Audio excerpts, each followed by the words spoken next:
What's up?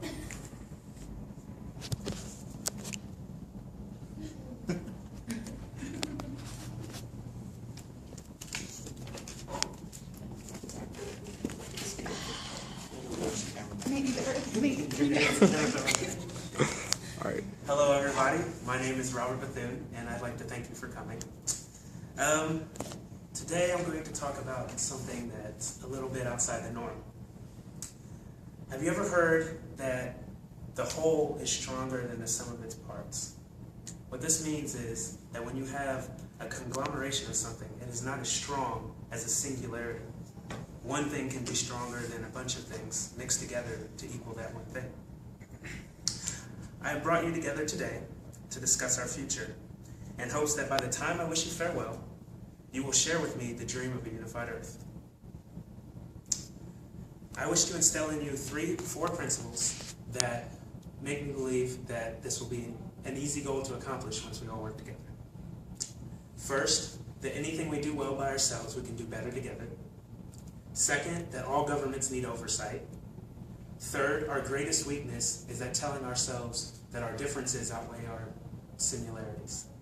And 4, that our combined destiny is in our hands.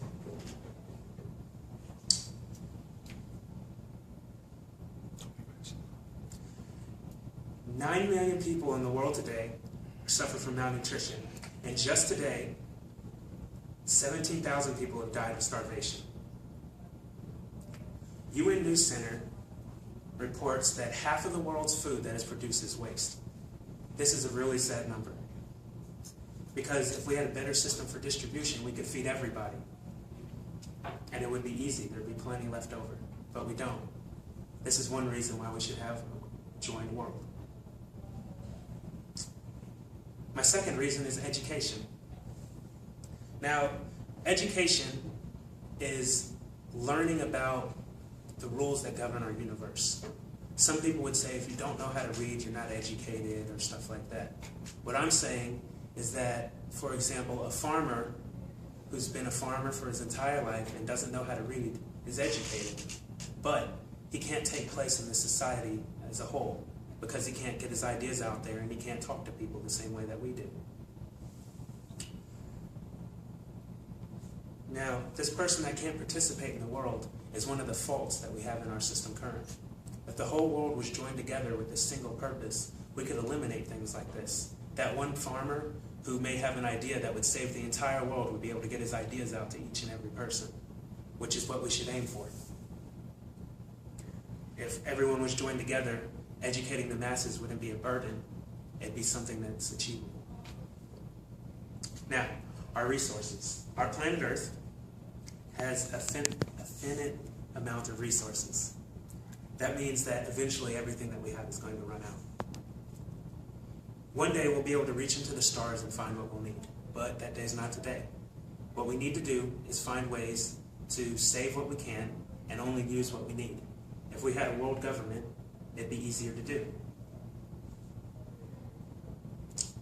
Until we can get more when we need it, we have to save what we have, what we can now. These are all things we could do better together. But herein lies the problem. When you have something as big as a world government, you need something to oversee it. You can't have, like our government today, where there's the president, there's the Congress, because there's no one to oversee them and say, hey, that's stupid, we need to change that. Not because it's the way, right or wrong, but because it sounds stupid and it hurts people more than it helps them. Now, what I suggest is a new type of government. It'd be similar to a constitutional monarchy, where there would be a figurehead, a leader, but instead of a constitutional monarchy, where the leader is not actually in charge of anything, the leader of this would have oversight authority. He'd be able to say, hey, you stop. What you're doing is wrong. Change it to this. Let's see if it works better. Now, this central figure would act as a rallying point for all of humanity, someone that everyone would be able to get behind. Someone would be like, oh, that's my king, or that's my queen, or that's my emperor or empress. Someone we can all get behind. And they'd have the ability to destroy corruption wherever they saw it, because they wouldn't have to worry about, oh, well, if these people don't vote for me next time, then I won't be in office. So let me do something that I know is wrong, just to protect my job.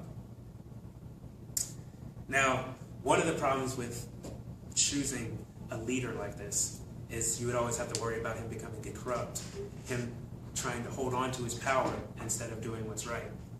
What I suggest is a computer being built that can look through everything that we've done in our entire lives and choose someone who is most likely to be a good leader. Someone who will not be afraid to say no when it's right, not be afraid to say yes when it's wrong, and be able to change whatever he needs to. Each day we hear about how a particular group endangers our way of life. Right now it's ISIS and ISIL, or whatever they're called, Al-Qaeda, and various other groups. What we forget is that we all want to live. We try to put our ways of life onto other people, and that's where we mess up. The theory of America. America was founded on the belief that everyone had certain rights. We're still working on it, as the events in Ferguson point out, that we haven't found a way to balance giving everyone rights and keeping order. But if we are able to accept that we're all equal, ourselves and everyone, maybe we can prevail where everyone else has failed before in the past. The mixture of cultures is really chaotic. People are always running around. It's crazy. But if we come out the other side, we're always stronger when we win in. But no matter what, some things don't mix. Like Scotland. Scotland wishes to break away from the United Kingdom, which it's been a part of for the last 500 or so years. Which is understandable, as England doesn't treat Scotland very well. This is the danger inherent in any union where the people are represented by their conquerors. There are so many possibilities for humanity as a whole. We could go extinct, we could continue a cycle of war and peace, or we could go against our natures and our history and create a miracle. To bring this about, we must remember our responsibilities. We must temper our pride with our responsibility. One way to do this, or there's 4 ways that I have. These 4 goals will help us. We must remember we have a responsibility to ourselves and everyone to go as far as we can and do as much as we can. We have a responsibility to ourselves and everyone to raise our children.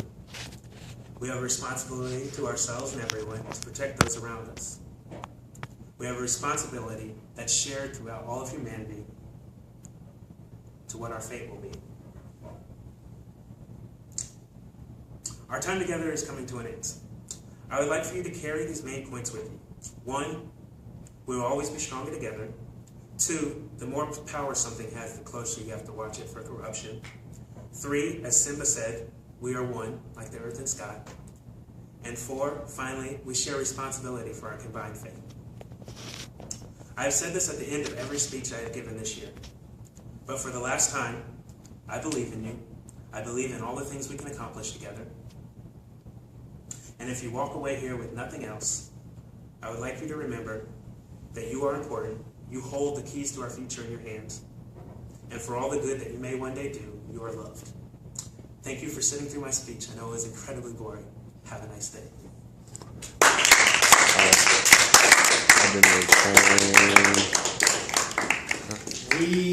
Y'all gotta clap like a man.